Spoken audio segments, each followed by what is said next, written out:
Order, please, this regular meeting of the Joshua Basin Water District Board of Directors for December 20, 2023 is now in session at 5:30 p.m. Please join me in the Pledge of Allegiance. The flag is hiding right there.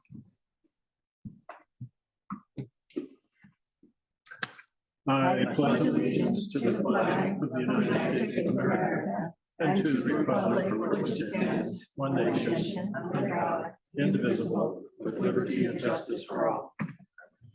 Thank you very much. Determination of a quorum. General Manager Johnson, a roll call, please. President Flowen. Present. Vice President Doolittle. Here. Director Fick. Here. Director Jarlsberg. Here. Director Short. Here. Thank you much. We have a quorum. All directors are present. There is no remote participation. We have Jonathan yet up there, by the way? No? Not yet. Item 3, approval of the agenda. Is there a motion to approve this evening's agenda? I'll make the motion. I'll second. All in favor, say aye. Aye. Opposed? Hearing none, motion carried. Public comment, we might have some. This designated time is for members of the public to provide comments on any district-related matter, whether appearing on the agenda or not. Under provisions of the Brown Act, the board is prohibited from taking action on items not listed on the agenda. At the discretion of the board president, however, comments on a particular agendized item may be deferred until that item is heard. Do we have a public comment from anybody? Not today. Took me a while. I have a little slow. Hearing none.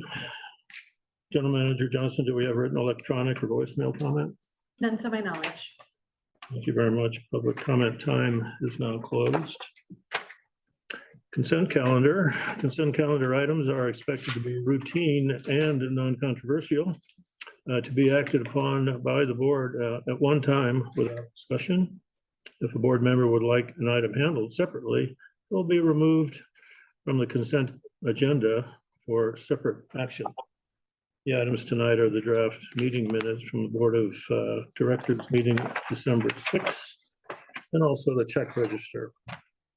Does anyone want to remove an item from the consent calendar for discussion? I've decided not. Well, thank you. I got some juice I'll save around. it for later. No. Yeah, call me anytime. Is there a motion from the board to approve the consent calendar? I'll make the motion. I'll second. Thank you very much. All in favor, say aye. Aye. Aye. Those opposed? Hearing none, motion carried. Item 6, there were no items pulled from the consent calendar. Presentations for informational purposes only, no action will be taken. This is the district's 60th anniversary recognition. General Manager Johnson, if you please. Thank you, board and staff and guests. Tonight we are celebrating our 60th anniversary, and I think everybody in this room has contributed to the success of this district. Tonight I'm going to have a couple of guests up and speak, and one of those is Supervisor Chairperson Dawn Rao, and then she'll be followed by Marina West, General Manager of Bighorn, and then Kathleen Radnich. So Dawn, would you please?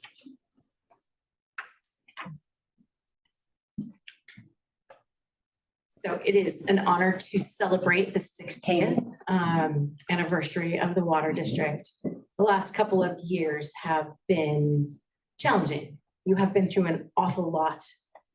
Sarah has done a great job leading. It has been a pleasure to work with her, to have your interest further, to seek support and guidance, and for us all to help lift her up where we can. And she truly sings your praises as a board. So that's nice to have when we're all working together in collaboration. So I wanted you all to know that. And small but mighty, you are a testament to what local government can do when you work together in partnership with surrounding water agencies, to really do the best for the basin here to provide clean water to the residents. And so as you celebrate your 60th anniversary, I commend you and all that you have achieved. I know it's not necessarily, there are more challenges to come, for sure, always, right, in the water world. But you have done a fantastic job. You should be very proud of those that you represent. And on behalf of the entire County Board of Supervisors, congratulations on your 60th anniversary.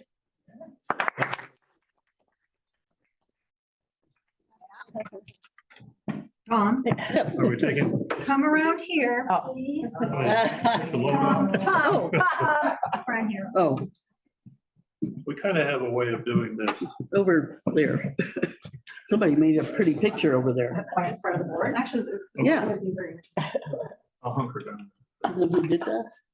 Wow. Yeah, sure. Dave Chuck? Dave Chuck did it? Really? Hmm? No. Okay. He's right here. Mm-mm. Then the other day off. Appreciate it. It's cute. Thanks. How about that? Yeah, really. Whereas. Yeah, need to find a good spot. for it. Right there for. Thank you, Dawn. And now I'd Thank like to you. introduce Marina West. And I'm, Put it right above the statement there. that's all right. And I'm here representing the Mojave Water Agency Behind you. Division 2 tonight. I have the other hat on. And Mojave Water Agency has a proclamation to provide to Joshua Basin Water District. I think Don did an excellent job discussing the collaboration that we do in the water world, especially.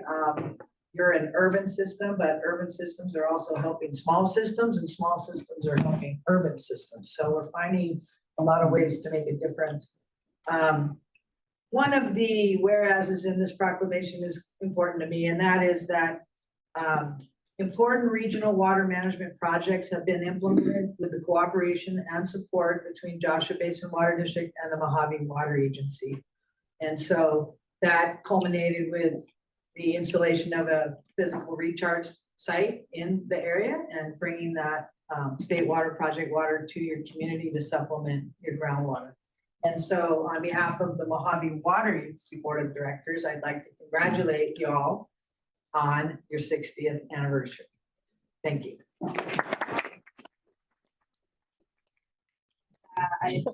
County Tromsdale, we don't have a flame. Okay.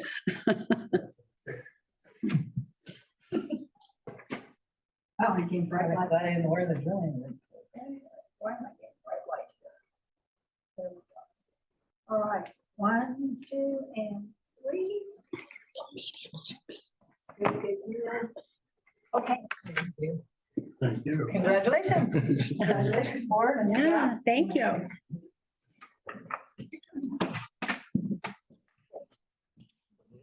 Great.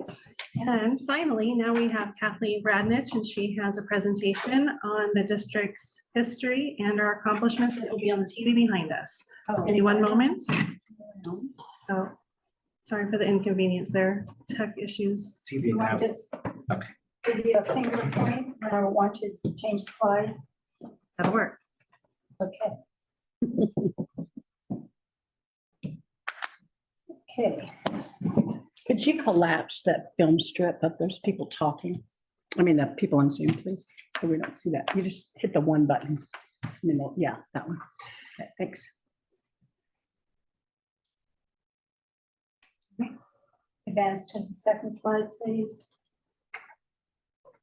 And as you can see, we're gonna first just. 63. Let's try to figure it out. The first 50 minutes. Third slide, please. In the mid-1930s, Joshua Tree got charged up, literally, when the town received electricity. The community knew they could not have a community-wide tap water system without power. They longed for the days where hauling water from water wells in the area would end, a chore that took its toll on all forms of water hauling mechanisms across dirt roads. The initial cost was well worth being able to say they joined modern civilization, now having running tap water indoors and proper in-home sanitation facilities. Next. The district first had to consolidate all the small water providers in the area from 1937 to 1962. The 7 small water companies were known as Sunfair Water Company, Panorama Heights Water Company, Joshua Terrace Water Company, Joshua Tree Service Company, Friendly Hills Water Company, Rancho Ramon Water Company, Hidden Rivers Water System, and their Sun Fun Water System. Oh, All operated differently with different pipeline materials and had wells that ranged from 360 feet deep to 630 feet deep. The water district formed with a 5-member board of directors as it remains to this day. Next. wow. The first field shop was built around 1985. It used to only be in the tiny park pump house behind the garden. Can you even imagine? I can't. In that building. The district office was built in 1987 and was a tiny building on Highway 62 in the heart of Joshua Tree. That building was largely destroyed in the Landers quake in 1992. The hydro tank was built to solve an engineering problem. We didn't have enough pressure in the developing Upper Friendly Hills area, and the hydro tank solved that pressure problem. Next slide. Copper Mountain Mesa Assessment District began in 1997 when a group of property owners asked the district for water service. The project took nearly a decade before completion and just over $1 million spent upfront by the district that was reimbursed when bonds sold. The original project was too large, designed to provide water within 650 feet of every parcel, and we couldn't obtain financing. It was redesigned, scaled back, and finally affordable with some grants and financing by USDA. The single bond held by USDA was sold in 1996 and matures in 2036, when the liens on the properties and annual tax payments will end. Also built mostly with grants, the now well-matured Waterwise demonstration garden opened its gates in April of 2010 and has been used as an outdoor water conservation classroom, a show-and-tell gardening template for residents, and an inspiring space for numerous other public events. This began our public outreach program. An unsung event called Joining CalPERS. The district can be competitive in the real world now. After all, doing amazing things requires amazing, capable staff. That accomplishment helps facilitate all the other accomplishments. It's hard enough with that benefit, but without it, the district simply becomes the training ground for employees who move on to all the other local agencies that offer these expected benefits. Next slide, please. We're looking back over just the past 10 years now. With the help of grants, the final 5 miles of pipeline was completed after paying on a water bond for over 20 years, not one drop of water received, allowing for the first state water project waters to arrive at our newly constructed recharge ponds in 2014. The High Desert Medical Center was literally nursing 13 septic tanks that were claiming high nitrate concentrations, necessitating replacing them with a treatment plant that would remove the contaminants before returning the water to our aquifer. To date, the hospital pays for all expenses related to this treatment plant, with JBWD providing oversight. Next slide, please. Located inside the field shop compound is one of our very active wells, well 10. Major maintenance was achieved, adding years of life to this dependable producing well. On the northwest side of Highway 62, our in-house crews took on the daunting process of totally upgrading a critical disintegrating pressure booster station that was established decades ago. That I was there for, and it was 110 degrees for the whole process. We'll never forget it. Supported by a grant, JBWD sponsored the California Irrigation Management Information System, located at Copper Mountain College, and to this day is the only station in the Morongo Basin. Up until the COVID pandemic, our district sponsored an annual all-ages water education day event, complete with a native plant sale, educational displays, and garden tours. Our last event in 2019 boasted over 40 different exhibits and 60+ volunteers and over 800 attendees in just 3 hours. Next. Our district strives to hire top individuals that bring innovativeness, cost savers, or efficiency to our mission. Case in point, the late Steve Corbin and our dedicated staff created a highly effective invention, a skimmer, The cleans are above ground water tanks while minimizing water loss, reducing personnel hours, as well as mitigating any public inconvenience that occurs with the traditional method of cleaning a tank by overflowing gallons of water on the top. This earned him and JBWD the Cal Rural Operator of the Year Award. Meanwhile, JBWD's partnership program with the Joshua Tree National Park, known as the Wildcrafting Program, teaches propagation of native plants to save water and reduce invasive plants in the area, received the Alliance of California Water Agency's Best in Blue Award. This huge honor was in competition with projects from 4 other major water agencies. Ann Roman, our Director of Finance, earned the Joshua Basin Water earned for Joshua Basin Water District the Community Diplomat designation from Tyler Technologies. It was awarded to the top 1%, a total of only 5 members who willingly and impressively share their knowledge with others in an ever-changing, fast-moving, financially technical world. Next slide, please. Telling our own story helps JBWD customers value their great tasting water, and that's the purpose of our district tours. Over the years, many tours were given, all with rave reviews. These well-attended tours will resume in February of 2024. With the strong support of our account holders, our district began a dedicated capital improvement and replacement program. The program's groundbreaking ceremony launched our Saddleback Pipe Replacement Program, followed by the Tilford Project and the Downtown Joshua Tree Saloon Commercial Sector Project. Our house team and newly acquired equipment have served us beyond their initial intent. We have assisted with infrastructure emergencies effectively and efficiently from the get-go. The newly refurbished and upgraded Well 14 project was an epic adventure, resulting in our largest producing well coming online utilizing the first 4-log system in the nation.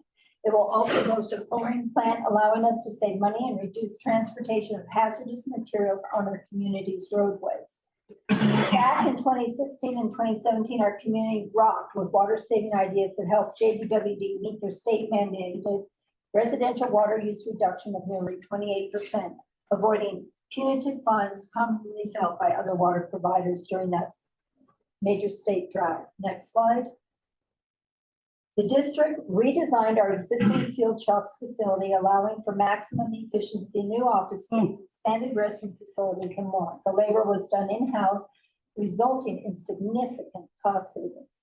The COVID pandemic became an exercise in the unexpected, with regulations changing almost weekly, impacting staff efficiency, such as rotations of remote working schedules, daily monitoring, testing, reporting, and then illnesses. We will all remember and will not miss the impact of 2020. The district office went through a major reorganization and refresh to meet spacing efficiency needs and building upgrades. Staff endured with smiles all the while, even dealing with moving offices into a temporary Connex box office. The last 60 years have been a true testament to the resiliency and accountability. Sorry, last slide. The last 60 years have been a true testament to the resiliency and accountability of the district staff in all efforts to meet Joshua Basin Water District's mission statement. Heartfelt congratulations to all who work with dedication to achieve our 60 years of excellence. And that's it. Yeah. 60 years and 6 minutes. Great job. Thank you so much, Kathleen. President Sloan, can we move to take a short recess and enjoy some cake and Oh, Yes, by all means, we're going to pause. Tom, you get person in the morning.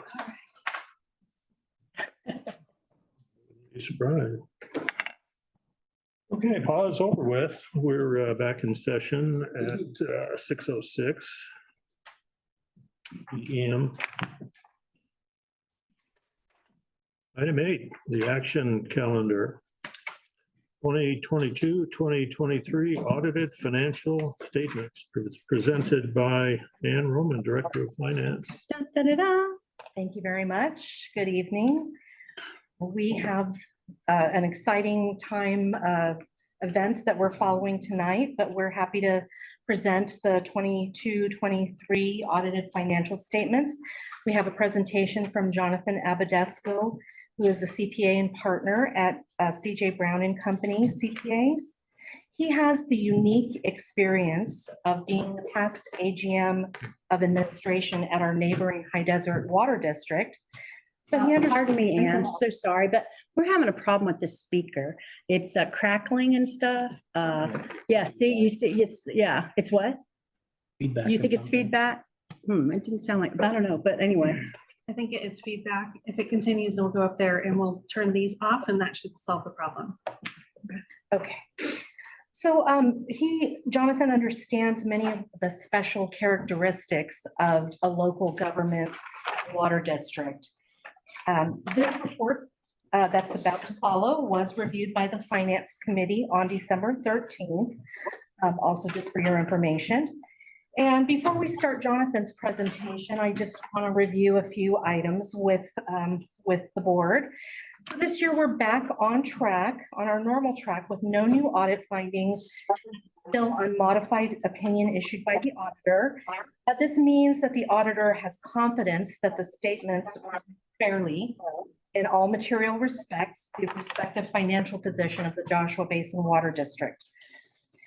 We have some highlights from the attached financial statements, mainly the net position, which increased by 6.17% or $2.7 million to 46, that should be a comma, 46,642,651 for a variety of reasons, including additions to capital assets, increased property taxes, and interest earnings. Also, we experienced delayed expenditures due to supply chain issues, and staff bandwidth were a factor as well. So in regard to net position, over time, increases or decreases in the district's net position are one indicator of whether its financial health is improving or deteriorating. In our case, the net position is increasing or improving. Our total revenues decreased by 4.19%. There were a few factors involved in that, mainly decreased consumption, offset by scheduled rate increases, and CalPERS. There's a CalPERS adjustment factor in there, which Jonathan will mention later as well. Our total expenses increased by 4.9%. And that really tracks very close to the Consumer Price Index, the CPI. So that's primarily due to decreased consumption offset, I'm sorry, I went back to the wrong paragraph. Increases in pumping, production, and treatment costs, much related to bringing well 14 back online. And we had some new reporting in these financial statements for subscription-based IT arrangements, including restatement of 2022, which was required by GASB, the Government Accounting Standards Board, for pronouncement GASB 96. This is similar to last year's new reporting of leases in accordance with GASB 87. So these new requirements are rather complex for what was previously some simple transactions. Furthermore, we have the schedule of findings that is included in these audited financials. And I want to point out that these are primarily a carryover that relates to prior year activity and is included because these are comparative financial statements with the prior year. Also attached is the management report, which would contain any recommendations or findings made by the auditor to the board. No new recommendations were made for this fiscal year. Routine disclosure of adjusting entries made after the district has finalized its books at year end are included. Out of thousands of annual transactions, only 3 entries were made to adjust reporting errors.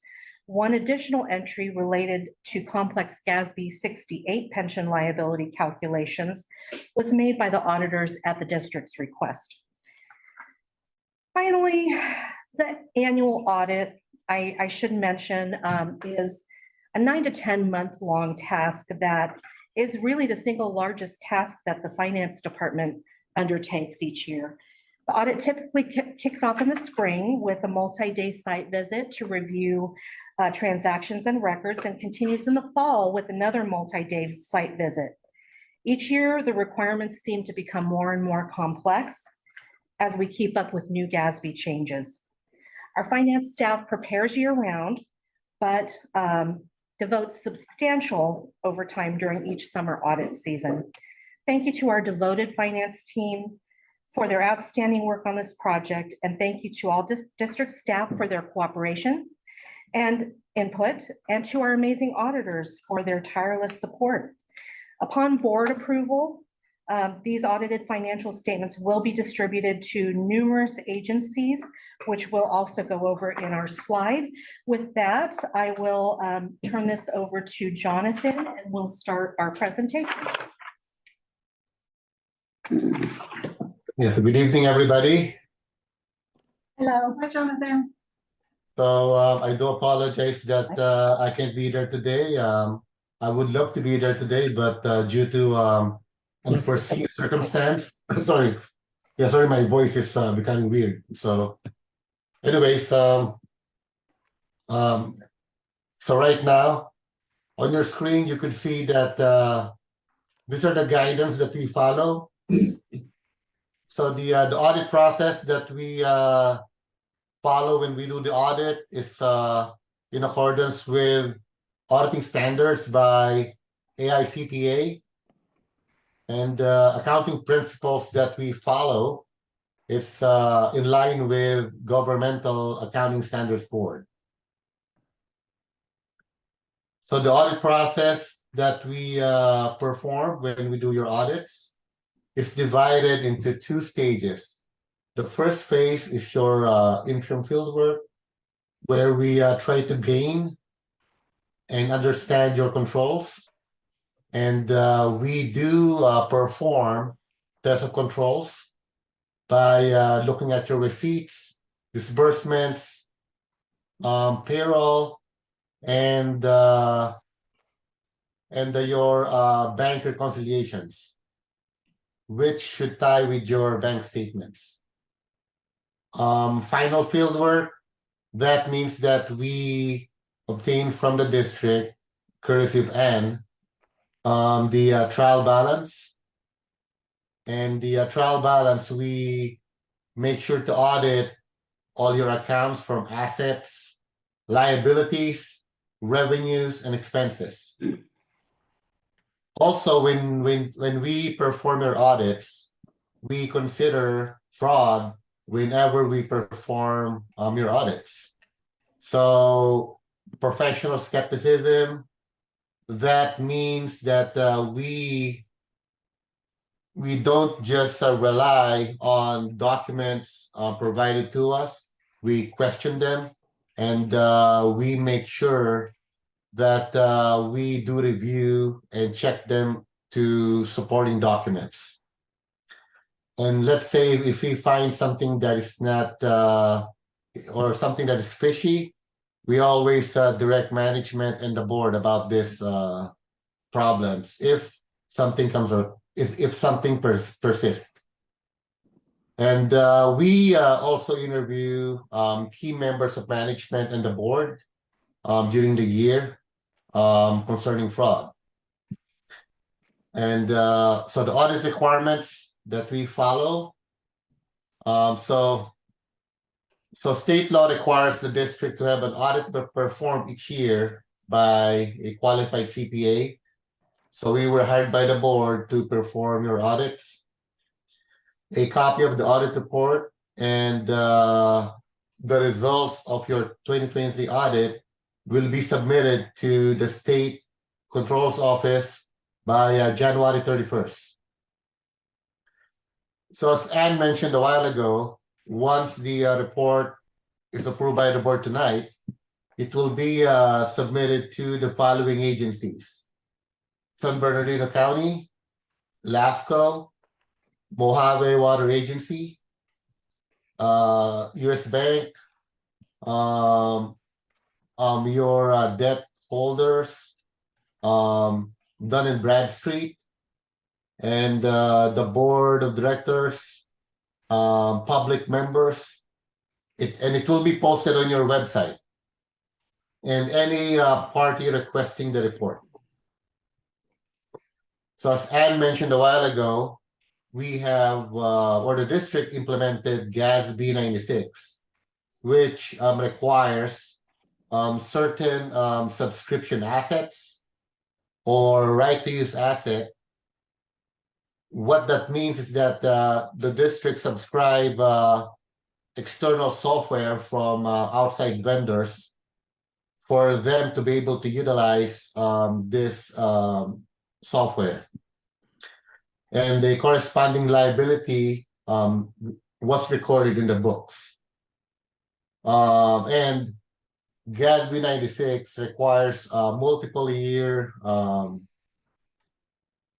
arrangements with these vendors. Okay, so on page 1 of your report, so the culmination of our audit process, when we audit your trial balance and when we, spoke to your board members and management.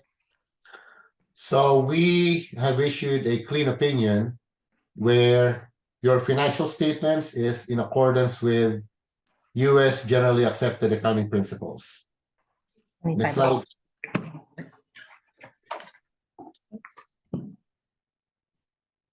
Sorry, I was just saying it's page 25 of the packet if anyone's looking for that. Yeah. So overall, it's a very clean audit. I just want to say great job by the management and going from the top to bottom. You all did a great job. So also on your board packet, I believe you had the management report. So it just states that during our audit, we don't have any difficulty in performing the audit. We don't have any disagreements with management. And as I mentioned a while ago, those 3 adjustments that we have at the back of the report was recorded by the district. We did not consult with other outside accountants. Okay, so as I mentioned a while ago, and I will mention it now again. So overall, we did not find any control deficiencies for 2 consecutive years from fiscal year 22 to 23. So there were no material weakness found during the scope of our audit, and there were no significant deficiencies and fraud that we found during the audit. So great job by management, and as I mentioned a while ago, and as what was discussed during the previous agenda.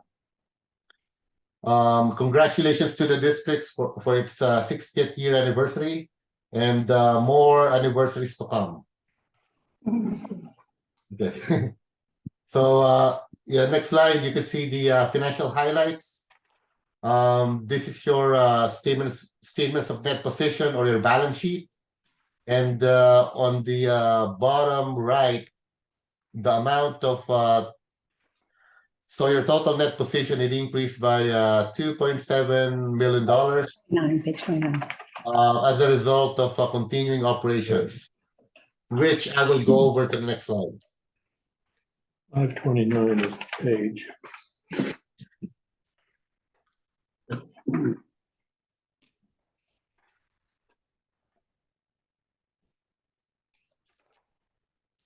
Is this the right slide, Jonathan? Yeah, the next slide. No, yes, sorry. Okay. So this slide, this is your income statement or your revenue, expense, and net position statement. So the reason why you have a positive net position of 2.7 million is because you have an income before capital contribution of $1.7 million. And you have capital contributions of $970,000. And your total revenues on the on the middle part, it decreased by $415,000, which can be attributed to the pension adjustments made during the year.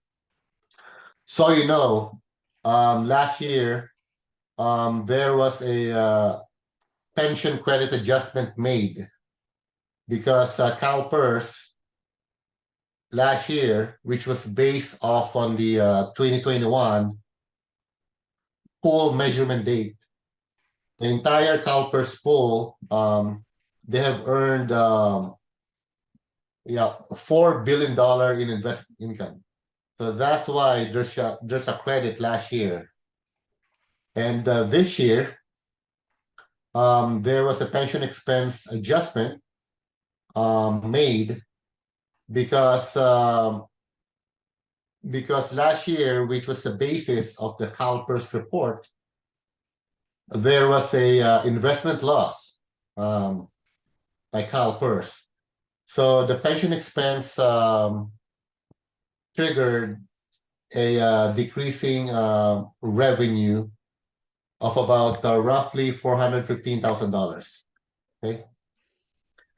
Your total expense on the middle portion of the slide, there was an increase of about roughly $363,000 due to your pumping, production, and treatment costs increasing compared to the prior year.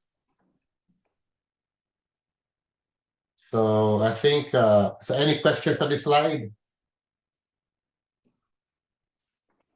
Jane, please.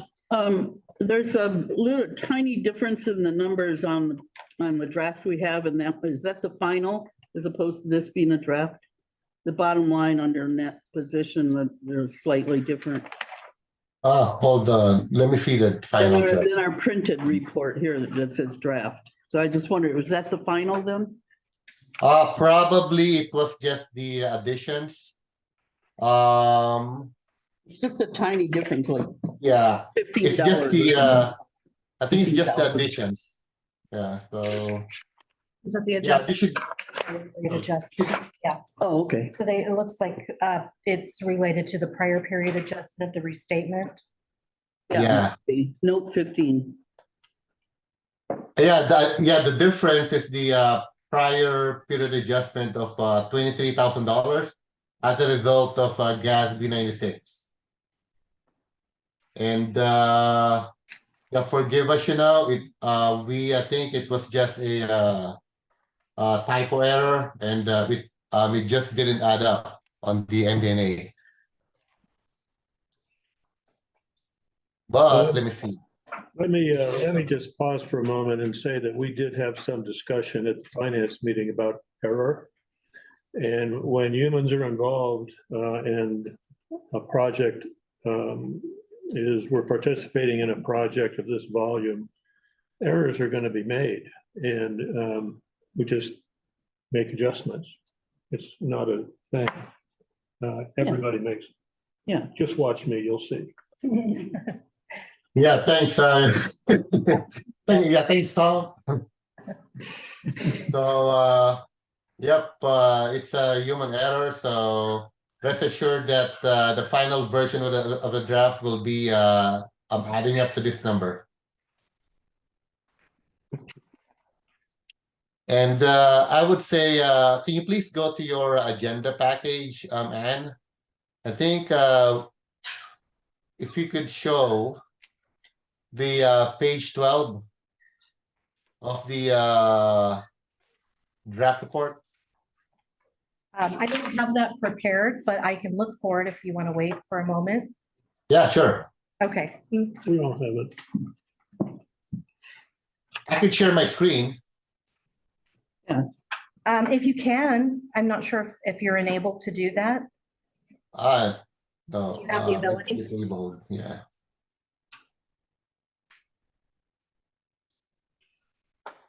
I can bring it up pretty quickly between.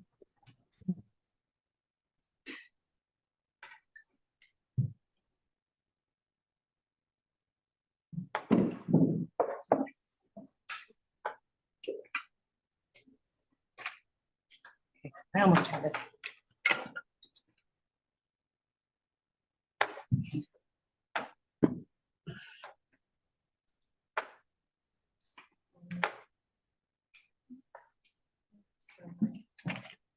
Page 12, you said, sorry, page 37 of the packet?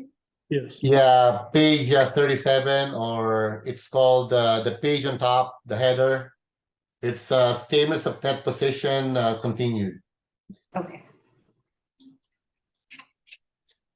That's, oh, 11. No, that's the previous page. Yeah, so if you scroll down the, There we go. the last, I think I'll go to the next page, page 12. Page 12, yeah, yeah. So go down the line. Okay, so here's what we are referring to. So if you could see, this is the net position that we have.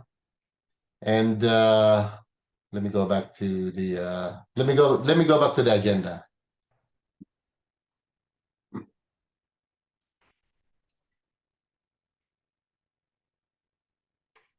Sorry, do you want me to go to a different page, Jonathan? No, this is okay. Okay, So let me just go to the agenda to just point out the change. It's a slight change, but the totals remains the same. They're off. Yeah, hold on. Yeah, but thank you for pointing that out. I do appreciate you all. Are you looking for a job, Jen? It might be.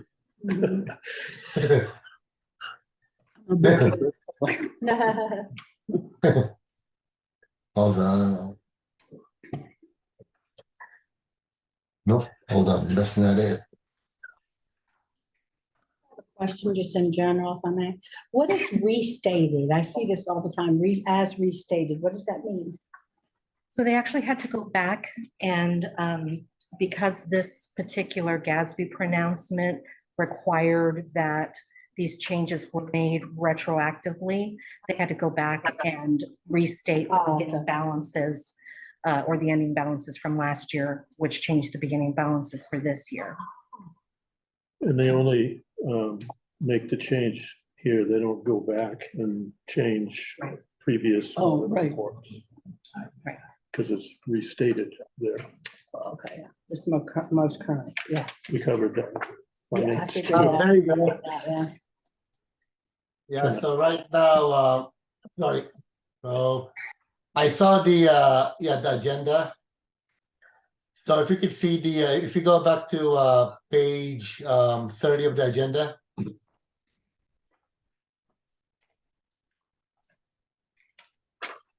One, eight.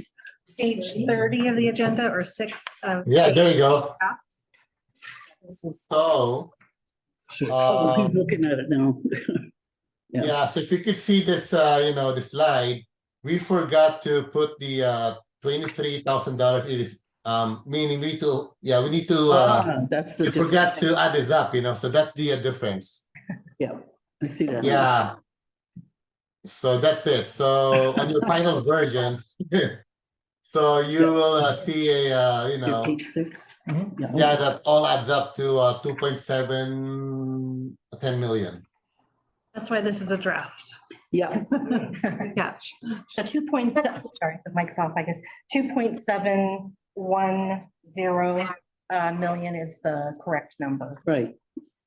Yeah, and as I mentioned, I like when the board, catch this things. It means that you're really looking at the report, which I do appreciate. Thank you. Go back to, You go back to the slide. let me find the other one. Okay, Okay, so Okay, figured it out. I think you go back to the next slide. Any questions that you may have? at the end of his presentation. Oh, yeah, is that it? It's just a summary here. Oh, yeah. A modified clean opinion. Net position increased by 2.7 million. The total revenues decreased by 415,000. And total expenses increased by 362,000. That was just the summary of the highlights, the high points of the audit. So any questions about any of the specifics? I have a few questions. I don't know if you can call them. Vice President Doolittle. Thank you. What is a control framework? Sorry, can you repeat that question? It was on the screen. It was on the screen, a control framework. I saw, it was somewhere in here, but it said a control framework. You were analyzing the control framework. Yeah, right there. Yeah, there you go. So just want to say, so the district's control framework are including the tone at the top, and we review, as I mentioned, we review all your district's controls and processes. So from receipts, disbursements, so receipts, we review your invoices, on how you receive your water revenues from customers. So we select 25 samples.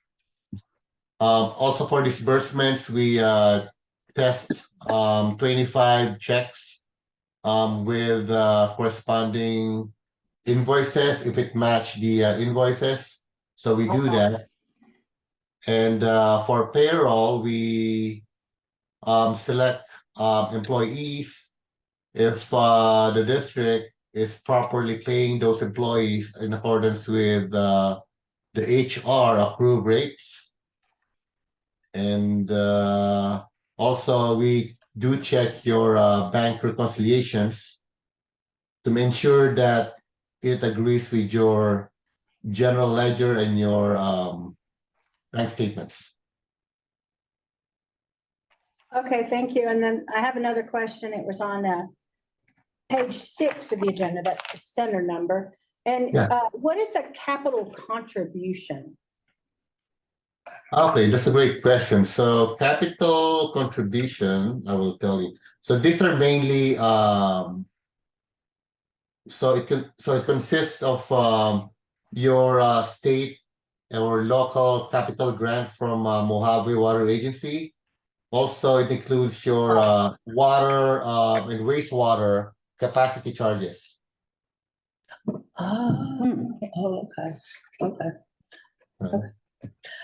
That's all the questions for me, but I'd just like to say, it's impressive once again what you do, Anne, and the fact that there were only 3 issues out of the thousands of receipts, et cetera. That's amazing. Of course, it then makes me want to know what those are, and you don't have to tell me. But anyway, yeah. Management report. Yeah, it's just impressive that this happens, and I'm glad that we're sharing it. One just comment in the future, I appreciate the color printout, although I'm fine with black and white, but draft shouldn't be in blue. It just made it difficult to read. So anyway, that would just be better if that were a light gray. Thank you. Director Yeah, Fick. and No question. Very well. Director Jarlsberg. I don't have another question. Is that me echoing? Famous feedback. I'm echoing. Anne, is your machine muted? I was thinking maybe it's his. Your computer. Might be his, he's. Yeah, it might be his. I just noticed the phrase professional skepticism. Is that something that you auditors have? I mean, we just own it? Yes, normally we have those in mind. I think as I've discussed a while ago, normally when we are presented documents, we don't just rely on what was presented to us. We really question them, and we make sure that it corroborates third-party documents, and we really interview management to make sure that what was presented to us is really represents the district. Yeah, I appreciate the term, actually. Yeah, thank you. It's quite scientific. And that's it. Thank you. Director Short? Yeah, I heard a lot of talk about our net position. But I, just out of curiosity, how common is it to see a drop in a net position? So a drop in that position, you know, normally it results if you have decreasing revenues. Mhm. And let's say either decreasing revenue or the expenses or the budget is not being handled wisely by the district, or some circumstance, let's say CalPERS. So just to give an example, we have a district that has a huge pension expense. They have, they're a big district, so they have about 6 to 7 million pension expense during the year. So it's a non-cash adjustment. So, but in essence, those are the factors that will drive down net position. So it is something that happens. Yes. Okay. All right, and next question on the CalPERS investment loss. Do we know what the cause of that was? So the total CalPERS investment loss during the year is approximately $1.5 billion. Okay, so that wasn't anything that was within our control, is what I'm. No, it's you know, the district, you know, I should say that it's well fiscally managed. I can see that Sarah and Anne has been great in making sure that you are really meeting your budgets. I saw that on your monthly reports when I reviewed your, you know, all the reports presented to the board. Kudos to you guys for doing that.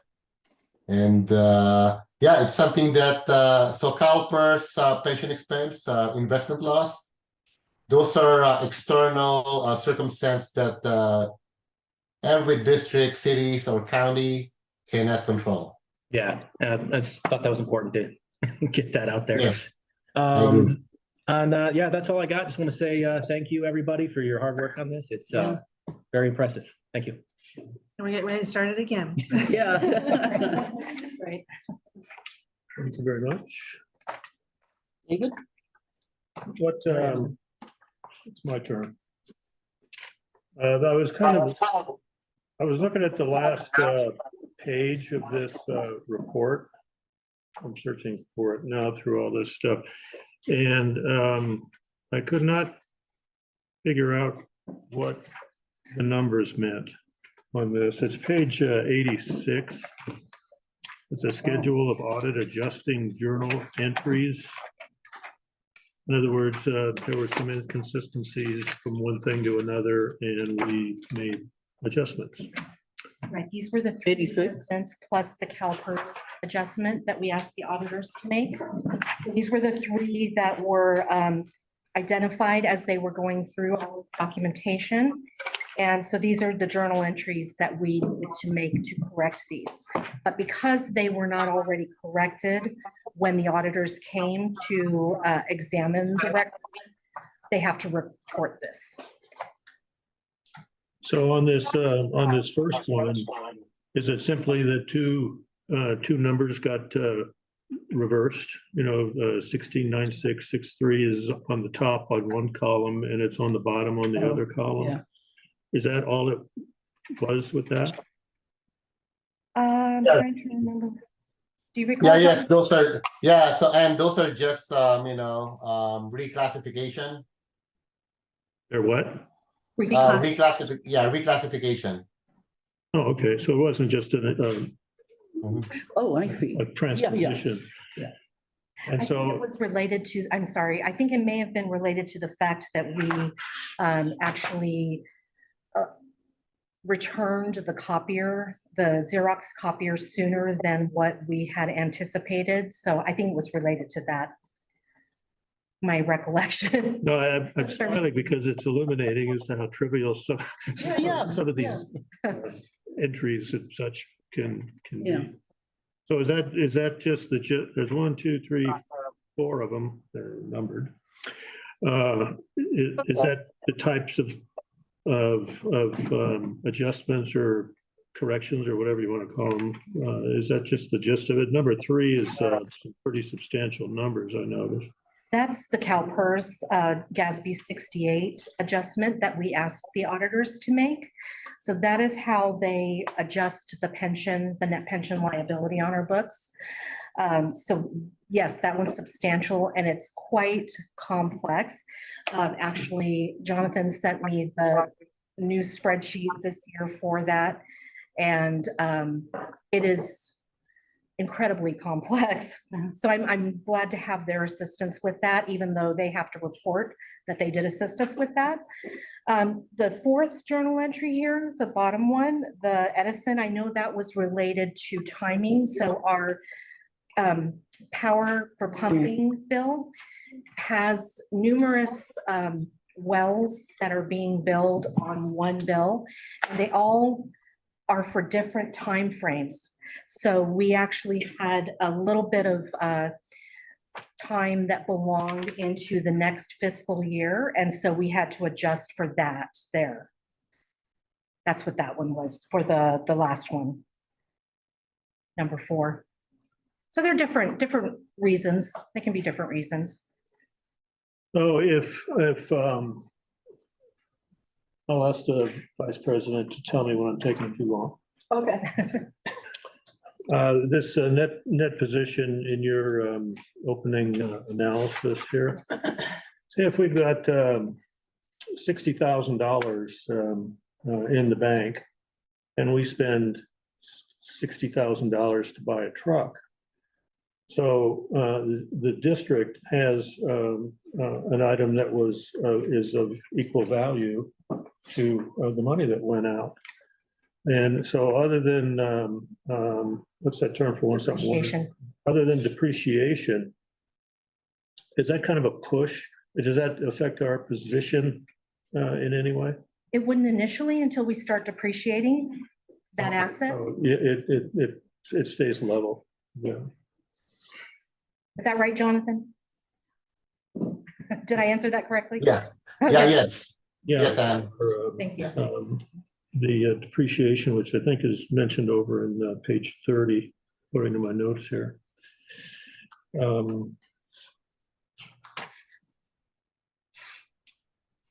And so this might be something for Jeremiah, the Director of Operations. And that is, I can recall a comment from one of the meetings, it might have been a finance meeting, that well 14 is a big pipe. And therefore it carries a heavier load than I think all of our other wells do. And so it takes more electricity to pull that water 480 feet or so out of the ground. And so that could be one of the things that that affects our total expenses increase, that part. That's where it's offered. It just says generally that well 14 was an expense, but that's part of it, I assume, is the electric bill. That's the biggest part of it. It was a brand new well, so it puts out more GPM now. And we were kind of unsure on what that impact would be to our electric bill, along with running that 4-log program. So we really ran it to test it and to figure out exactly how much power it would really take before we dialed it down to kind of mitigate how much power it was taking. And this is a factor because our electric bill can be 300 and something $1,000 a year, 380 or something like that, 385. Can't remember for sure. And so you had a strategy to try and mitigate that by putting more of a load on some of the wells with a smaller diameter pipe. Absolutely. Tested initially to make sure everything worked flawlessly the way it does. figure out what the impact would be, and then we dial it down to what the run of some of the other wells that are less costly to run. Thank you. So I wanted to point out too that we are somebody that's, word subscribed might be the wrong one, but we apply the rules of the Government Accounting Standards Board, which is something that a whole bunch of people use to accomplish their bookkeeping. And these rules come out periodically, probably every year. There's new statements coming out about ways to count things or not to count things. It's, you know, the term is generally accepted accounting principles used in the United States of America or some such thing. But also too, your procedures for auditing are also specific. And you have to obey by auditing rules also. Yes. So we have this, I wouldn't call it a collision, but we have these two different toolboxes that have to relate to each other. And so you're obligated to go by a set of rules too when you do your job. Yes, I agree. Yay.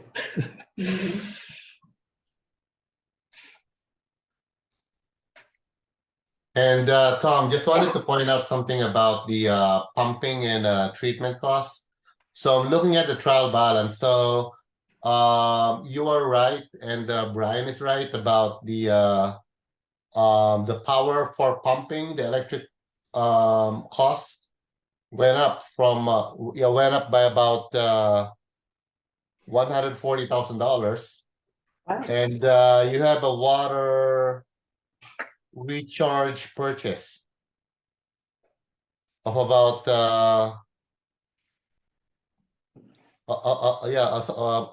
so this is about $130,000. So roughly that's about $300,000. So that consists the increase in pumping and production. And Ann mentioned that if you make corrections on our audit report, then that has to be reported that the auditor made corrections in the audit report. And there is some sort of a threshold there. This is something I learned from you folks a couple of years ago, I think, that if your office makes too many corrections or participates too much in working with our information that we are supposed to provide to you, then we have to get audited by another person because you become one of our agents, so to speak. Isn't that correct too? Did I say that right? No, in that regard, as long as we maintain the independence with the district, Yeah. we should be, I think, okay. So. I didn't understand what you're saying.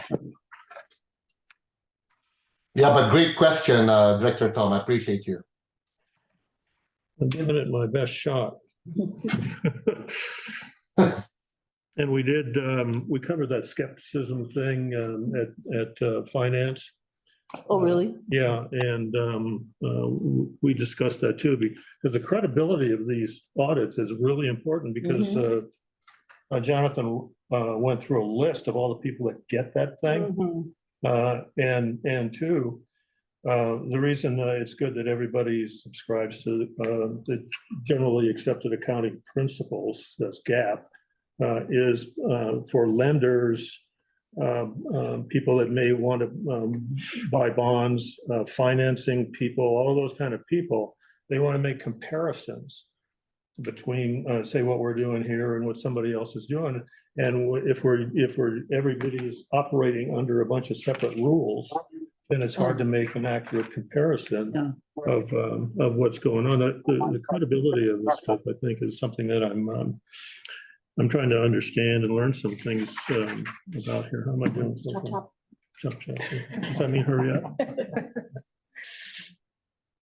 Let's see, this is a statement that can also be used to evaluate profitability and credit worthiness, is the way Jonathan says on page, Yes. page 4. I think on the MD&A. I think that was on page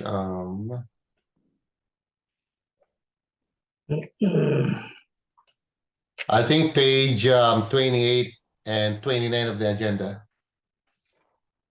When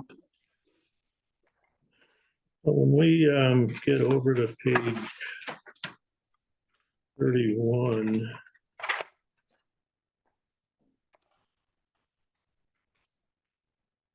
It's a second paragraph. Compared to prior year, net position of the district increased by a bunch of numbers. District total net position is made up of 3 components. Net investment of capital assets, restricted net position, and unrestricted net position.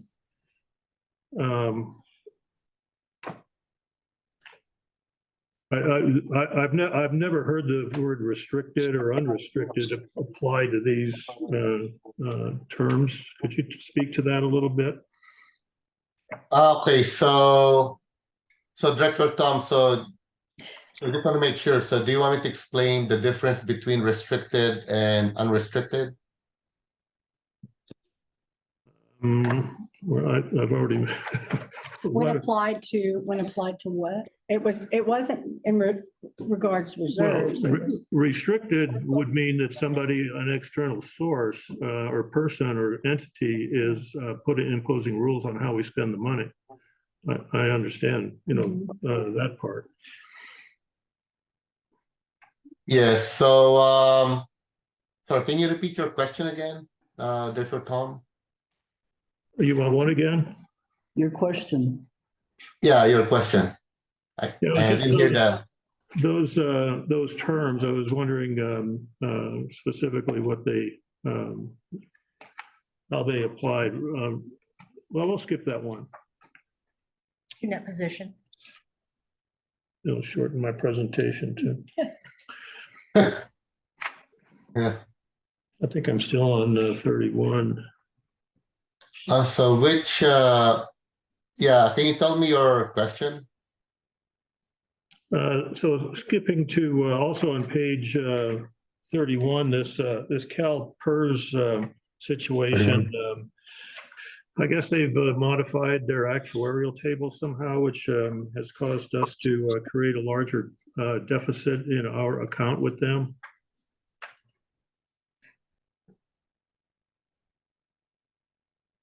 So are you talking about the CalPERS adjustment?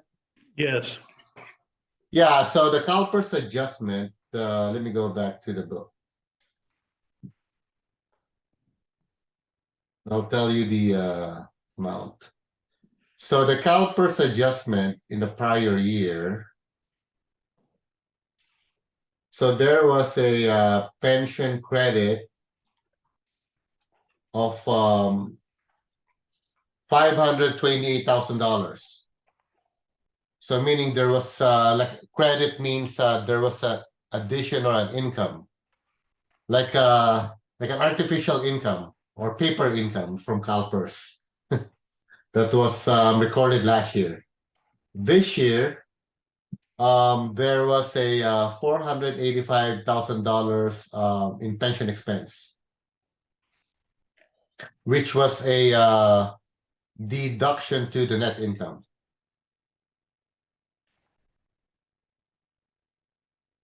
That relates to the CalPERS performance. Yes, yes, Get their earnings. yes. Okay, yeah, that's why that's it that big. impacted income. That was that big number. Okay. Yeah.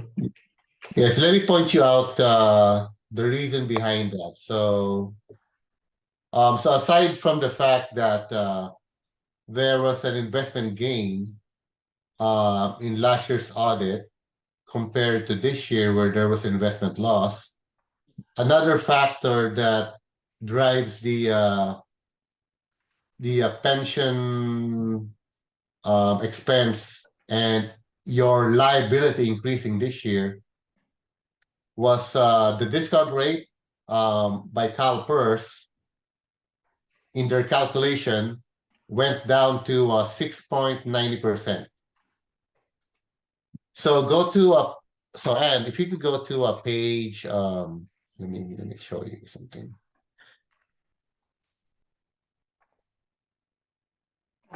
So go to page 60 of the agenda. Yeah, there you go. So if you could see the slide. We can't. So normally, if the rule is if the discount rate is less, then you have more liability and pension expense. If the discount rate is more, it's less liability and less expense from CalPERS.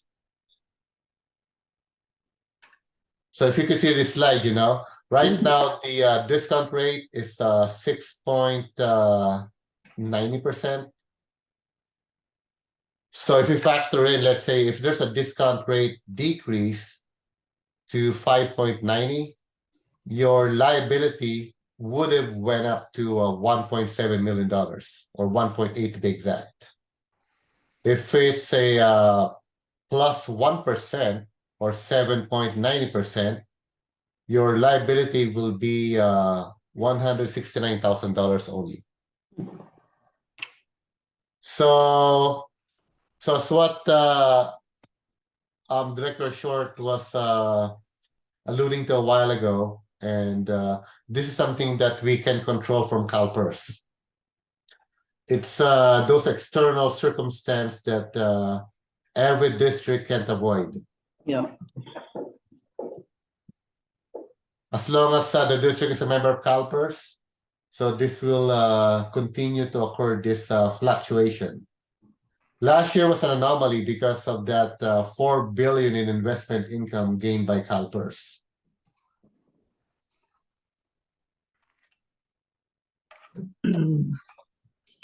Looking at page 31 again. So this water consumption went up and down over a couple of years, and in other words, it was kind of in a way, it's a feast or famine kind of things where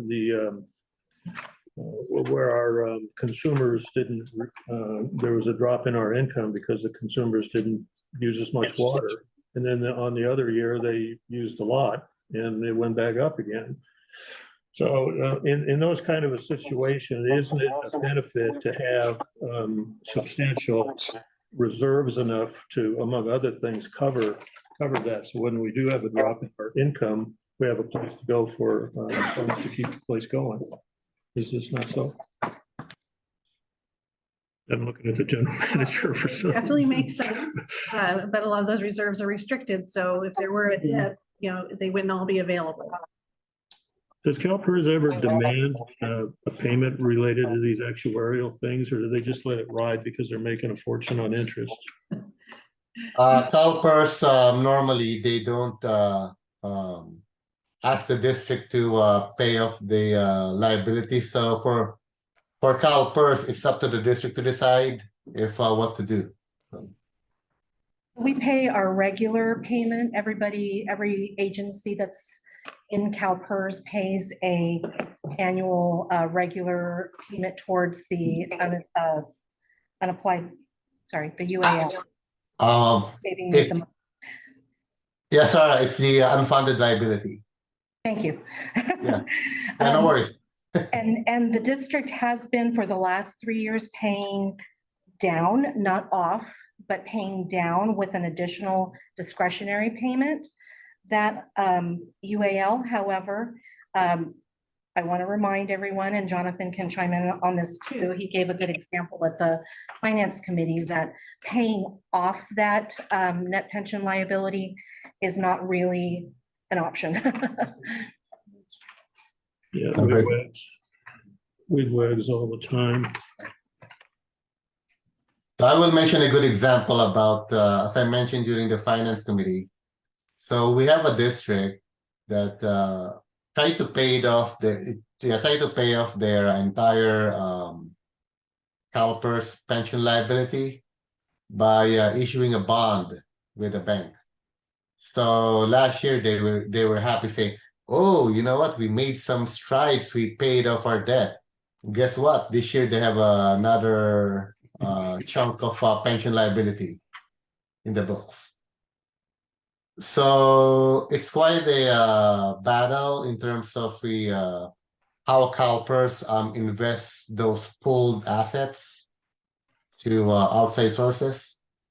So which is driving this change in liability. So. I thought I'd mention, and to use your phrase, get it out there, that regarding our reserves, which are, they are at 17 million plus for different reasons, and there's different requirements for why we have the money, but a ratepayer may ask, well, where is our money, kind of a thing. And the district is a voluntary participant in the local agency investment fund, that's LAIF, that is regulated by California Government Code Section 116429 and is under management of the treasurer of the state of California with oversight provided by a local agency investment fund advisory board. So, and that's insured, or at least it's dead bang reliable. And it's also very liquid. We can get money from that account very rapidly. And money, typically what it does is it moves, as you require money to go out, you can move it from LAIF to our local bank in Yucca Valley, and then we write checks, et cetera, off or pay otherwise from, which bank is it, US? Bank. Yeah, we covered that recently. Yes, we have access to those funds same day if we request a transfer before 10 a.m. I'm having trouble finding a page that I've been looking for about property tax money. I've written down a page number that I think is wrong, but substantially, the point of it is that we get something like $685,000 a year from the county as revenue from property tax. And I noticed, do you have a page number there? Yeah, page 34. It's right in the middle of the page under non-operating revenue. It's actually 817,000 in 2023. Outstanding. It keeps goes up from time to time. Yeah, So they still owe us money for 2023, no, 2022, I think it is. I can't remember. But, and then the preceding year, there was still money that they owe us. And I was wondering, the county does not, I'm sorry for interrupting. The county does not, we're on a teeter plan, so they reconcile at the end of every fiscal year, and they pay us whether they've collected or not. They pay us what is due to us. We do have outstanding receivables on our other assessments, on the CMM, on the standby charges, on those items. So there are unpaid receivables related to those. so everything's okay. Everything's spectacular. Yes. That's cool. There's some stuff written in this report about how we control our inventories and such, accountability issues with our, not issues per se, but procedures for accounting for our inventories. And I think a substantial thing that we're going to do to keep track of these kinds of things is to actually hire another person that's going to be dedicated, well, I wouldn't say dedicated, but he's going to be responsible for maintaining what comes into this facility and what goes out of this facility and why. And I assume this job description thing is on the web somewhere too. But it's evidence that we are trying to be conscientious in how we allocate our money and what we buy and where it goes and stuff like that. And I think it's something that we can be proud of. I mentioned to Jonathan last year that I was going to see, how we improved over the issues that he indicated in the audit, how we improved on it this year. And this is a substantial thing here. And I hope the public doesn't perceive this negatively, that we're hiring a person to do this. Because we're doing it to monitor their stuff. And it's essential. It's also a measure of the fact that we're very busy these days, and more stuff is coming in. Anybody that wants to look can just drive into our west parking lot and look north and see all of the pipe that had to be purchased in advance to ensure that we have it. Even though it's a rather substantial, thank you, substantial expense. So I'll end it there at the urging of the vice president. But this is important stuff, so I thought it was worth a significant amount of my attention. We're going to hear from you, Fred, in a minute, but regarding this budget or audit stuff, do you have, this is Fred Yarosh. He's our vice chair of our Citizens Advisory Council. Do you have any comments about this audit stuff? Well, it was exciting as a root canal. Yeah, well, remember, it's your money too. So at any rate, if nothing further, is there a motion from the board to approve the attached 22-23 audited financial statements? So moved? Is there a second? I'll second. Thank you very much. General Manager, a roll call, please. President Fluen, Aye. Vice President Doolittle, Aye. Director Fick, Aye. Director Charlesberg, Yes. Director Short. Aye. Thank you very much. Thank you. And Vice Chair LaRoche, you wanted to make a public, I'm going to briefly reopen public comments. yes, I'm reopening public comments so that Fred can say something. Thank you very much. I will make it a lot shorter than your briefing. Any rate, my name is Fred Yarosh, just to correct it. Close. It's Hungarian, Say it again. Yarosh. Yarosh. So J, however, in English, it's pronounced with a Y. Yeah. Any rate, I'd like to bring something to your attention. Good news. I was at the Dollar General and I heard three ladies discussing this issue. As from a previous meeting, you may have known how shy and bashful I am. I kind of butted in, and these ladies were discussing that they had, one of them had a water leak. She came home about 8 o'clock at night.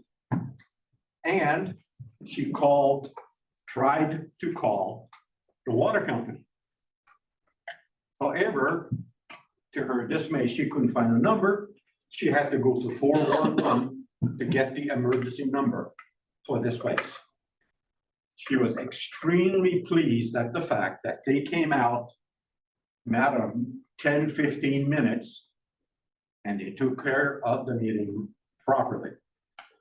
Now, may I suggest, some years back, you guys passed out this refrigerator magnet. Yep, sticker. I got it. Yes. I got one. Would you please, so people that have a water leak are costing you money by leaking water. They have it right there at hand, they call right away, instead of going to 411 and all that nonsense again. Thank you very much. Oh, by the way, I would like to also compliment your night crew. They did an excellent job. They came out right away. They fixed it. No problem went away. So, give them an attaboy. Will do. Thank you. Thank you very much. Thank you, Fred. Thank you for your patience too.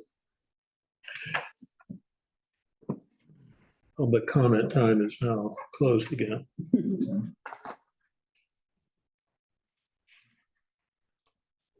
Excuse me, can we possibly dismiss Jonathan? Yes, Jonathan, thank you so much for your presentation Oh, yeah. tonight. We don't want to make you wait.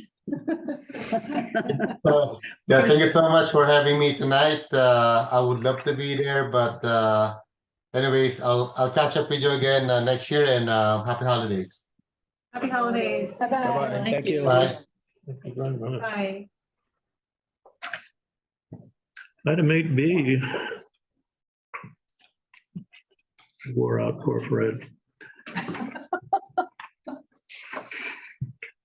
It's automatic. Election of officers for 2024. General Manager Sarah Johnson, please. All right, well, it is that time of year, the last meeting of the year, and per our admin code, it is time to elect officers. So President Floman, if you'd like to open up the floor for any nominations for president and vice president serving our board for the year 2024. Thank you very much. The chair will entertain nominations for president from the board, please. I make a motion to nominate President Flowen to serve as president again. I'll second that. Thank you very much. So we'll take a vote. Let's do that. All right. I don't know where to begin. President Flowen. I feel awkward. Yes, I'll do it. Good. Vice President Doolittle. Yes. Director Fick. Yes. Director Jarlsberg. Yes. Director Short. Yes. Very good. Very well. Nomination or motion, whatever it was. Passes. Do we actually do the same thing for the vice president? I don't remember. Yes, so motion for a nomination, and then we'll do another roll call. Very well. I would like to nominate Vice President Doolittle to continue. I'll second. Very good. President Flowen, Yes, Vice President Doolittle, Yes. Director Fick, Yes. Director Jarlsberg, Yes. Director Short. Yes. Thanks, Good. everybody. Thank you. congratulations. Thank you. See you back at This badge then. you.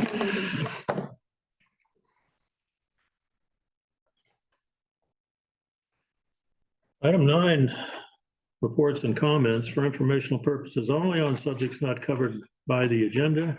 No action will be taken. The board may provide staff with requests for future agenda items. Vice President Doolittle.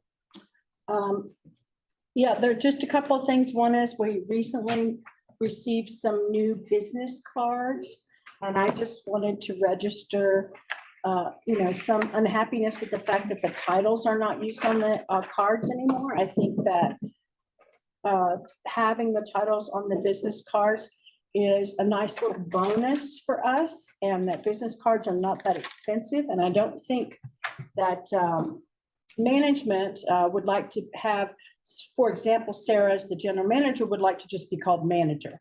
And that's essentially what we've done, certainly with the role of the president, by taking our names off. And I understand that there's a little bit of churn with having to order new cards, but surely the district could manage that. As far as I just recently attended a meeting of the board of the Mojave Water Agency, and I rode with President Flo in there, and I was really glad that I went in person. It really made a, just a much more enjoyable meeting to see everybody there. And things that they covered, one that was interesting, I think, to JBWD, is they awarded a contract for designing recharge basins. And one of them is at Ricci Road, off of Ricci Road. Tom and I are interested to go see where that is, that turnout. And then there's also one in Lucerne. Then they had a big discussion about an employee pay schedule, and it was very interesting to see how that was managed and discussed, and I learned a lot from that. And then the last thing is water transfer to the County of Kings, and that was it, at least as far as my notes for MWA. Thank you very much. Director Jarlsberg. Just a few little things. One, Well, first of all, I wanted to, we didn't comment on the minutes of the last meeting, but I wanted to comment kind of late that the list that Kathleen did of accomplishments and things for the future was awesome. I was blown away as I was reading it.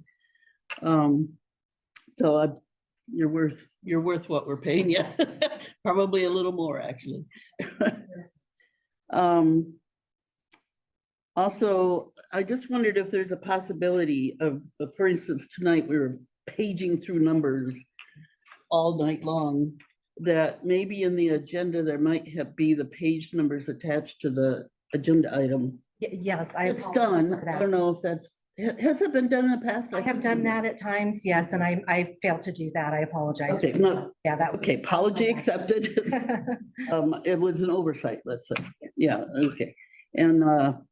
And then the other thing was, I also wondered about the new cards, because they changed not just the titles, but they changed our name, under our name as board member as opposed to director. And I thought, we're directors, and that's what we say we are when we go out in the community. And board members sounded like a demotion, kind of. I don't know. That's not the intent, for sure. I know, but it seemed to be pared way down. The phone number was changed to the emergency phone number. And that number, how hard is it to get, if we gave that phone number to people, how hard would it be to get to us? Was it, You know, if they was your wanted to- phone number on them, your personal phone number on them before? Yes, Oh, cell I phone. think this is just, Well, new also people, new the, positions and not knowing what was done before. And there was a push for oh, graphic designs. We went with one that was aesthetically Yeah. pretty and put the information in, and that's what came out. But okay. your notes are definitely noted. Yeah, it did. It seemed like it just had the emergency number, not the number that people would call in general, just the. It is the number that's on Customer there service. is our customer service number. There is only one number. Okay, well, there were other numbers on the other cards, that's all. I can't, and I thought maybe that was why they were changed, because you wanted. Show me your to- old one and then. Yeah, that's what I We'll take a need look. to do too.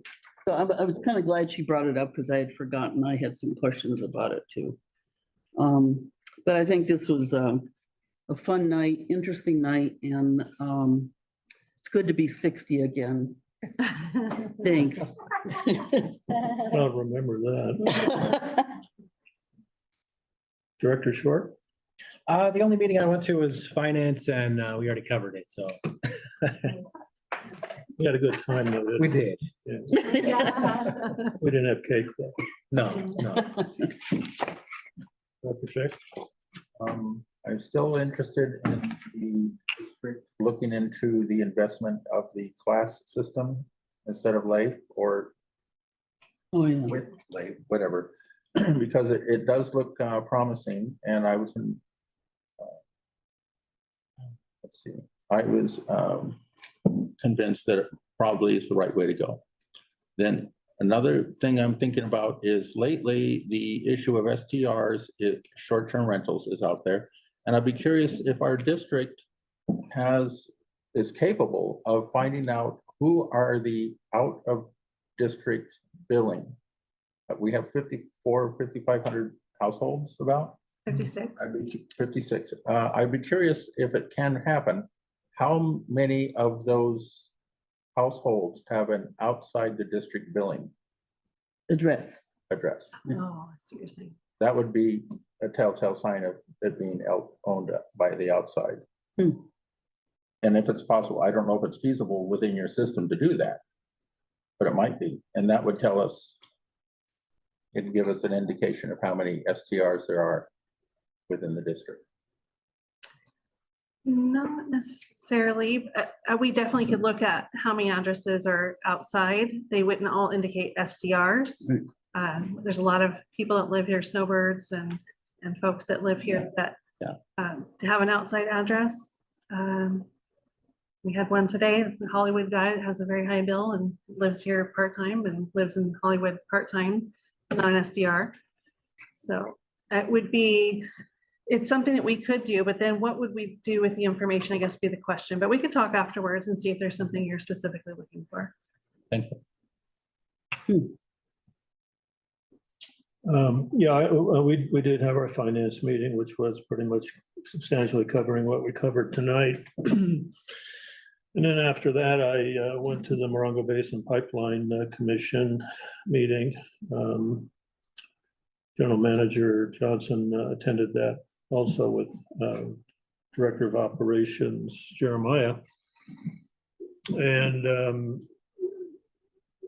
the next day we went to MWA. And the interesting thing, I thought, sometimes some of these little things pique your curiosity.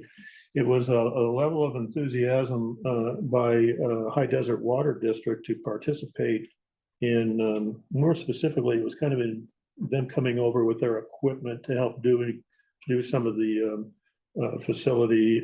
At the Ricci Road, the recharge over there. projects. Mhm. Because as Bob Statham said, he's one of the directors from High Desert. He's on the Pipeline Commission. He said that they want to take advantage of that storage too, because they don't have very much in their own facilities. Regarding the 60th year thing, let's focus again on what the contributions, not only of staff over those decades, but also of the board members that stepped up. Here's where Tom gets into a Will Rogers kind of thing. I'm watching a guy with an old guy on a tractor on the main road to my house, which is Dennis up in the north. And I stopped him and asked him if he wanted some money for gasoline, and he said no, he had it covered. And he was just smoothing out the dirt road. He would do it every once in a while. And some of us are on pavement and don't have to be concerned with those A blessing. I talked to him for a minute, and he ended up coming over to my house and doing about a half an hour or more of grading on my facility. His name was George. And then that's when he told you he was working for the water district? I'm kidding. No, you're not. I'm kidding. I'm kidding. So part of my function as being on the Morongo Basin Pipeline Commission was to read the contract. And I look at the very end. It's a rather substantial thing. Single space. I'm not smart enough to understand some of it, page 3 in particular. But anyway, I'm reading who the signatory people were on this document. And there's George. And George at the time was representing the district, the board of directors as the president of the board. Cool. Way back. A desert rat.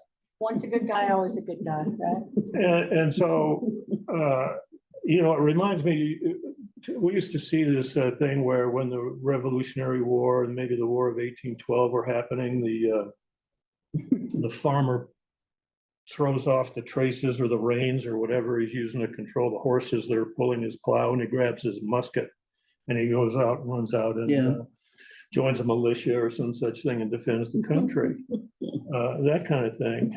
And I thought, well, this is what George did. He got off of his tractor and came down here, became a board member, and eventually became president of the board, and donated his time in the service of his community, and ended up immortalizing himself on this document here. And so over these 60 years, we've had dozens and dozens of people that have either worked for this organization, or they've worked as directors on the board or advisory council people and all that kind of stuff. And I just think it's we should keep a perspective here and know that we're extending a tradition that has been going on for all this time in the pursuit of excellence in delivering this life-saving, life-preserving property. I'll end by saying that as our public outreach person Kathleen once said, without the water, all you own is dirt. And so, George is, I haven't seen him for years. I used to watch his car go up and down the road. He came in here with his wife one time and she was displaying some issues with her advanced age. So he may be gone now. I don't know, but I just thought I'd mention that. What year was that signed? I don't know if we want to dig now. I'll tell you. Well, here it is, 1991. That's what I thought, yeah. Yeah, and so Yeah. what everybody did back then when they negotiated all of this stuff is a monument that is present today. So I just want to acknowledge all of those that have done what we do now. And hopefully we will be in a position in the future where other people will acknowledge what we're doing now. And that we should remember what our responsibilities are to the public. Enough said there. Good job, teacher. And finally, we are going to, I guess it's me, am authorizing the formation of an ad hoc committee that will be dedicated to the performance review of our general manager. It's that time again. Oh, and what? I'm What just appointing, happened? if she's willing to do it, the vice president to continue with The that. last one was 6 months behind. Oh, This that one's was on it. time. That was it. Okay. Vice president carried the load 6 months ago when we did this before. Right. And, she's very much needed. Happy to do it now. I know more about it. I'm sure it won't be as. And her predecessor too was the one that carried the load. That was Barb Delph. She was on the committee the first time when I was involved in it. And so it gave us an opportunity to remember Barb for a moment. That'll be both President Flowen and Vice President Doolittle. Yes. Thank you very much. Is there a motion to adjourn this meeting? Oh, Wait, we got. no. General manager. What? Sarah's Oh, you mean the report. thing with the Agenda. big blue arrow on it? Right here. I will make this brief. I know everybody's tiring out. As we close out this year, just a couple of things that I wanted to share. One is that last week we had an employee appreciation party. It was well attended and it was a nice way to celebrate all the successes of the year. So it was a lot of fun. And I think all of our new staff got to know everybody a little bit better and feel very fortunate that they came to a great place to work. We feel very fortunate that they're here, especially tonight, like Danny volunteered and said, can I help in any way? Because she knew we had a lot going on. So thank you to Danny for stepping up tonight, helping us out. Recharge will be completed by 12/22 ahead of schedule. So that's exciting. We'll be done with that recharge for this calendar year. Every year, Kathleen tasks me with writing an end of the year letter. And I've been working on that and finished it today. And there's some notable accomplishments of this year. So I just wanted to quickly go over those and then you'll read them in the letter when it gets published. This year we had a rate and water capacity studies that were very huge undertakings in addition to all the regular operational things that we do. So getting those done and with the board's help on those tasks, we are glad that those are complete and behind us. We completed 2 major pipeline projects. The Tilford 2 pipeline project finished with about 8.5 miles of pipeline, 101 service lines, 40 hydrants, and 7 valves. And then we also had the saloon project. That was a 660-foot section of pipeline that's right behind the saloon. That's why it's called the saloon. It's not because we did it for the saloon. We continue to work on the meter replacement project, and we are excited that we are about 2/3 done. We would be done if it wasn't for supply chain issues. So that's hopeful to get that done in the next calendar year. We have hired 8 new employees. That is roughly 25% of our workforce. And before they were here, we're doing those jobs on our absorbing that work. So we have these great new employees and now we're in the training phase, which is great, but it takes time to get people up and running. But it's been great that we have been able to attract these new folks and this new talent. In addition, we've done tons of projects in the maintenance and operations, but just to highlight two, we did the repaving project, which really need to be done over the shop. That's done, in addition to adding some new gates for security over at the shop, in the middle yard, and over at well 14. And not to forget, we have a lot of challenges coming up upon us next year. Chromium 6, we expect to hear something about the MCL very shortly, probably around Christmas time. Lead and copper rule revision has led, that's funny, that's not pun intended there. It's put in place to reduce lead in drinking water. And EPA is now requiring all water systems across the nation to do an inventory of water lines that are service lines that are district owned and customer owned. And that's being borne on the ratepayers of the district because the district has to take on that work. So that's something that has to be finished by October 24th of 2024. We still have conservation issues that may come upon us in the future that we have to be concerned about. And lastly, reports. The district obligated to comply with over 70 regulatory reports. That's a lot. When I started looking at that number, it's very cumbersome. Some are monthly, some are yearly, some are biannual, some are 5 years. But the ones that are 5 years don't think it's, oh, well, that's 5 years and it's done. We take all those years to prep for those reports when they get here. They're getting more and more complex and taking up more and more time. Jeremiah and I are working right now on along with Ann, I pulled her in on this, on the water audit, and it's due every year by December 31st. And we're at least 100 hours in on this report. It's extensive. So on top of, we put all the information in there, then it has to go to a validator, an external source, and they spend hours with us on the phone validating every single thing on the report to make sure it's accurate, which is great. This is we just finished this audit here. This is the audit for water. So every single drop of water that gets pushed, pulled out of the ground and pushed through a meter is being accounted for in that report. So it's a water audit. And then last, just want to say I am thankful.